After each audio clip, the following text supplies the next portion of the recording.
Nah, sebetulnya apa sih tujuan penjatuhan hukuman disiplin ini Bapak dan Ibu? Jadi bukan hanya, untuk, supaya, yang melanggar atau tidak melaksanakan kewajiban diberikan hukuman saja, tidak. Tapi di situ terdapat pembinaan terhadap PNS yang melakukan pelanggaran. Karena, sebagai PNS nih secara leveling ya harus melakukan pembinaan dari atasannya secara, hierarki ya Bapak dan Ibu. Kemudian, pembinaan, yang dilakukan ini supaya apa? Ketika dia dijatuhi hukuman disiplin, supaya menyesal. Karena pada dasarnya manusia ya punya hati semua ya Bapak dan Ibu, dan pada dasarnya hatinya baik semua sebetulnya. Jadi ketika dijatuhi hukuman disiplin berharap atau, mengharapkannya ada perasaan menyesal. Ketika sudah ada perasaan menyesal, maka, diharapkan, PNS ini berniat untuk tidak mengulangi, perbuatannya lagi, sehingga bisa memperbaiki diri di masa yang akan datang. Karena, sifat dasar manusia harusnya seperti itu ya Bapak dan Ibu, apabila sudah dilakukan, pembinaan. Nah, berikut ini kami rangkum tadi dari ketentuan, jam masuk kerja ya, tidak menaati jam kerja. Nah, berikut ini rangkumannya ya Bapak dan Ibu. Nah, untuk ketentuan jam kerjanya, 3 hari kerja ini dari mulai poin 1 sampai dengan sebelum yang 10 hari kerja ini adalah berlaku kumulatif ya Bapak dan Ibu. Jadi 3 hari kerja secara kumulatif dalam 1 tahun ya Bapak dan Ibu, kalau di peraturannya bunyinya seperti itu, dapat dikenakan hukuman disiplin ringan artinya teguran lisan. Nah, untuk 3 hari kerja tidak masuk secara kumulatif walaupun di peraturannya bunyinya adalah selama 1 tahun, tapi karena untuk, pembinaan jadi Bapak dan Ibu tidak menunggu, melihat, eee bawahannya tidak masuk kerja selama 1 tahun ya, tapi dievaluasi tiap 1 bulan sekali. Paling paling cepat ya, maksudnya 1 bulan sekali. Padahal kalau sehari-hari atasan langsung juga bisa melihat gini, udah udah 3 hari misalnya, walaupun selang-seling ya, harusnya segera dilakukan pembinaan ya Bapak dan Ibu sebelum, eee, jatuh hukumannya gitu ya Bapak dan Ibu. Jadi, sebetulnya, peraturan disiplin ini seperti yang sudah pernah disampaikan oleh, Pak Deputi Wasdal ketika sosialisasi di Menpan RB pada saat itu ya di webinar, bahwa sebetulnya yang, paling baik dilakukan adalah pencegahan.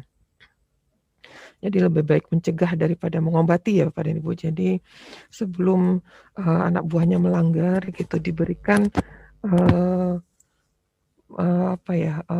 pembinaan di awal, artinya pencegahan jangan sampai terjadi. Apabila sudah 1 hari tidak masuk, ya diberi, peringatan, diingatkan untuk, "Ya besok masuk kerja," seperti itu. Sehingga tidak sampai dijatuhi hukuman, disiplin walaupun itu yang ringan misalnya. Nah, Bapak dan Ibu untuk ketentuan jam kerja ini, 3 hari kerja secara kumulatif, berupa teguran lisan, kemudian 4 sampai dengan 6 hari kerja secara kumulatif dilakukan teguran tertulis. Apabila tidak masuk kerja 7 sampai dengan 10 hari kerja, pernyataan tidak puas secara tertulis. Padahal kalau misalnya bisa dilakukan pencegahan dan bisa diingatkan, bisa dihubungi, mungkin untuk, penjatuhan hukuman 7, 10 hari, 4 sampai 6 mungkin tidak tidak akan terjadi ya Bapak dan Ibu, apabila setelah kumulatif 3 hari kerja ini diperingatkan atau dikasih, himbauan ke, anak buahnya gitu ya Bapak dan Ibu. Kemudian untuk, 11 hari kerja sampai dengan 13 hari kerja secara kumulatif, nah dilakukan, penjatuhan hukuman disiplin tingkat sedang, yaitu pemotongan tunjangan kinerja. Ya, untuk yang level 1 25% 6 bulan, yang level 2-nya 25% selama 9 bulan, kemudian yang, level ketiganya 25% selama 12 bulan dengan ketentuan jam kerja yang dilanggar adalah 17 sampai dengan 20 hari kerja secara kumulatif. Begitupun untuk disiplin, tingkat berat ya penjatuhannya, untuk 21 hari kerja sampai dengan 24 hari kerja. Kemudian untuk 25 hari kerja sampai dengan 27 hari kerja, pembebasan dari jabatannya menjadi jabatan pelaksana selama 12 bulan. Nah, pengecualian ini Bapak dan Ibu beda dengan apabila PNS tersebut 10 hari kerja tidak masuk secara terus-menerus, maka akan langsung diberikan hukuman disiplin berupa pemberhentian dengan hormat tidak atas permintaan sendiri sebagai PNS. Mungkin Bapak dan Ibu nih ada anak buahnya 10 hari kerja terus-menerus tidak masuk, dihubungi tidak bisa, ditelepon tidak bisa, kemudian didatangi ke rumahnya tidak ada. Mungkin bisa terjadi hal seperti ini. Jadi untuk yang PP 94 ini sangat ketat terhadap ketentuan tidak masuk kerja, apalagi kalau terus-menerus selama 10 hari. Jadi untuk PP 94 ini sejak di undangan sudah berlaku ya Bapak dan Ibu. Mohon diperhatikan apabila ada anak buahnya yang 10 hari kerja terus-menerus tidak masuk. Baik.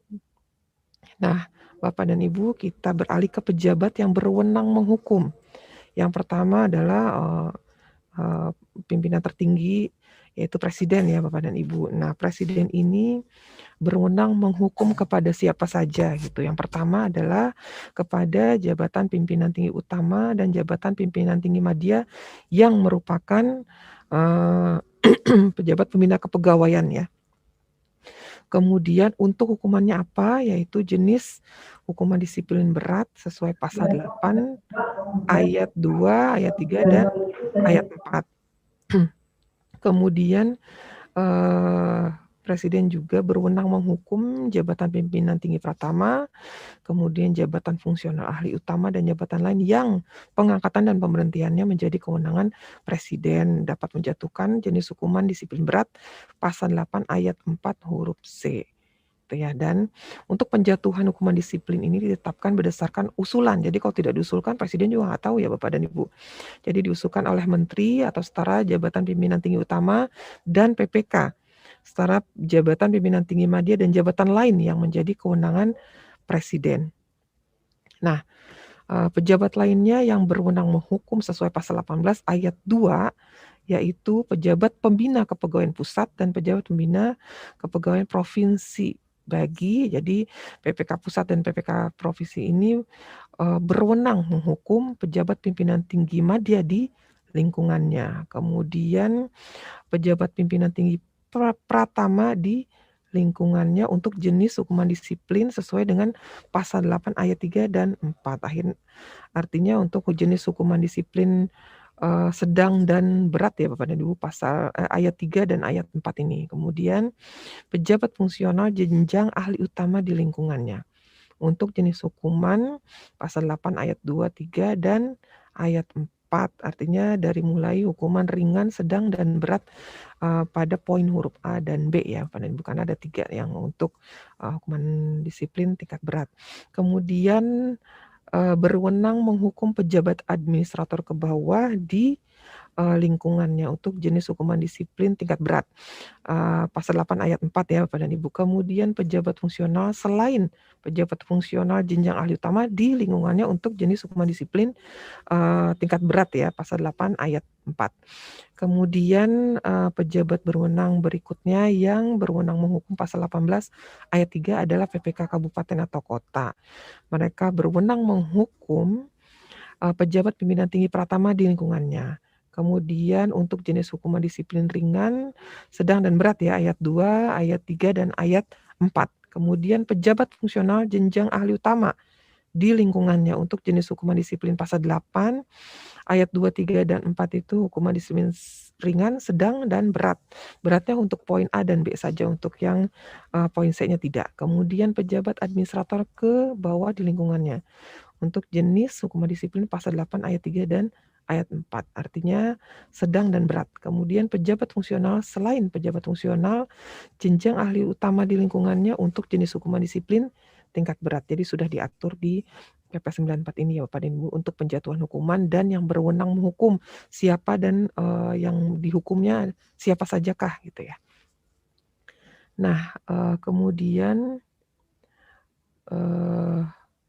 pejabat yang berwenang menghukum pasal 20 dan pasal 21, yaitu pejabat pimpinan tinggi madya pusat atau provinsi atau setara. Mereka dapat menjatuhkan hukuman juga ya bagi PNS di lingkungannya yang berada satu tingkat di bawahnya untuk jenis hukuman disiplin ringan sebagaimana dimaksud dalam pasal 8 ayat 2. Kemudian yang kedua, PNS di lingkungannya yang berada 2 tingkat di bawahnya untuk jenis hukuman disiplin sedang sebagaimana dimaksud dalam pasal 8. Madya 2 level di bawahnya artinya Pratama 1 level di bawahnya, kemudian di bawahnya lagi jabatan administrator ya. Kemudian yang keenam, pejabat pimpinan tinggi pratama atau pejabat lain yang setara di lingkungan pusat, provinsi, dan kabupaten atau kota. Mereka bisa menghukum untuk PNS di lingkungannya yang berada satu tingkat di bawahnya untuk jenis hukuman disiplin ringan sebagaimana dimaksud dalam pasal 8 ayat 2 dan seterusnya ya Pak dan Ibu sampai dengan pejabat fungsional di lingkungannya untuk jenis hukuman disiplin sebagaimana dimaksud dalam pasal 8 ayat 2 dan ayat 3. Ayat 2 itu hukumannya ringan dan untuk ayat 3 hukuman disiplin tingkat sedang. Nah, kemudian pejabat administrator pun dan pejabat lain yang setara di lingkungan PNS pusat, provinsi, dan kabupaten kota memiliki kewenangan untuk menjatuhkan hukuman disiplin ya Bapak dan Ibu. Bagi siapa sajakah? Nah, yang pertama adalah PNS di lingkungannya yang setara. Ya, PNS di lingkungannya berada di satu tingkat di bawahnya untuk jenis hukuman disiplin ringan sebagaimana dimaksud dalam pasal 8 ayat 2. Kemudian bagi PNS di lingkungannya yang berada 2 tingkat di bawahnya, artinya pelaksana berarti Bapak dan Ibu ya, untuk jenis hukuman disiplin sedang sebagaimana dimaksud pasal 8 ayat 3. Kemudian dapat menjatuhkan hukuman juga untuk pejabat fungsional di lingkungannya untuk jenis hukuman disiplin sebagaimana dimaksud pasal 8 ayat 2, artinya hukuman disiplin tingkat ringan dan sedang. Nah, ada catatannya di sini dalam hal tidak terdapat jabatan administrator pada unit kerja di lingkungan pusat, provinsi, dan kabupaten atau kota, pejabat fungsional jenjang ahli madya artinya setara dengan administrator tertentu yang ditetapkan dengan keputusan PPK dapat menjatuhkan hukuman disiplin bagi PNS yang menjadi kewenangan administrator. Berarti untuk jabatan fungsional yang setara dapat menjatuhkan hukuman disiplin apabila ditetapkan oleh PPK-nya ya Bapak dan Ibu. Ya, kemudian pejabat pengawas juga memiliki kewenangan untuk menjadi pejabat yang berwenang menghukum ya Bapak dan Ibu untuk di lingkungan pusat, provinsi, kabupaten, atau kota. Nah, kepada siapa sajakah mereka berwenang untuk menghukum? Yang pertama, PNS di lingkungannya berada satu tingkat di bawahnya untuk jenis hukuman disiplin ringan sebagaimana dimaksud dalam pasal 8 ayat 2. Hukuman ringan ya Bapak dan Ibu, satu tingkat di bawahnya berarti pengawas di bawahnya mungkin pelaksana ya. Kemudian PNS di lingkungannya berada 2 tingkat di bawahnya untuk jenis hukuman disiplin sedang sebagaimana dimaksud dalam pasal 8 ayat 3. Kemudian pejabat fungsional di lingkungannya untuk jenis hukuman disiplin sebagaimana dimaksud dalam pasal 8 ayat 2 artinya untuk hukuman jenis ringan. Nah, untuk catatannya apabila tidak terdapat jabatan pengawas pada unit kerja di lingkungan pusat, provinsi, dan kabupaten atau kota, pejabat fungsional jenjang ahli muda tertentu yang ditetapkan dengan keputusan PPK dapat menjatuhkan hukuman disiplin bagi PNS yang menjadi kewenangan pengawas. Nah, kemudian, ini ketentuannya ya Bapak dan Ibu, artinya pejabat yang berwenang menghukum wajib menjatuhkan hukuman disiplin kepada PNS yang melakukan pelanggaran disiplin. Apabila tidak dilakukan, nah ini dia dalam hal pejabat PNS yang berwenang menghukum tidak menjatuhkan hukuman disiplin kepada PNS yang melakukan pelanggaran disiplin, nah pejabat yang berwenang menghukum dijatuhi hukuman disiplin oleh atasannya. Nah, hukumannya pun adalah disiplin yang lebih berat dari penjatuhan kepada anak buahnya yang harusnya dijatuhi hukuman ya. Kalau di PP 53 hukumannya sama apabila atasan langsung tidak menjatuhkan hukuman. Kalau di PP 94 ini dijatuhi hukuman yang lebih berat. Jadi harus hati-hati ya Bapak dan Ibu. Kalau anak buahnya ada yang melanggar harus segera ditetapkan ya Bapak dan Ibu. Nah, tapi dalam hal penjatuhan hukuman disiplinnya sebagaimana dimaksud, dijatuhkan setelah melalui proses pemeriksaan terlebih dahulu ya Bapak dan Ibu. Jadi, tidak sewenang-wenang apabila terjadi pelanggaran, langsung dihukum, tapi ada prosedurnya, ada prosesnya, ada, hal-hal yang harus dilakukan, di antaranya dilakukan, nanti detail disampaikan di slide berikutnya ya, dari mulai pemanggilan. Nah, kemudian atasan pejabat yang berwenang menghukum juga menjatuhkan hukuman disiplin terhadap PNS yang melakukan, pelanggaran disiplin. Ini boleh ya dilakukan tadi sesuai dengan ketentuan sebelumnya.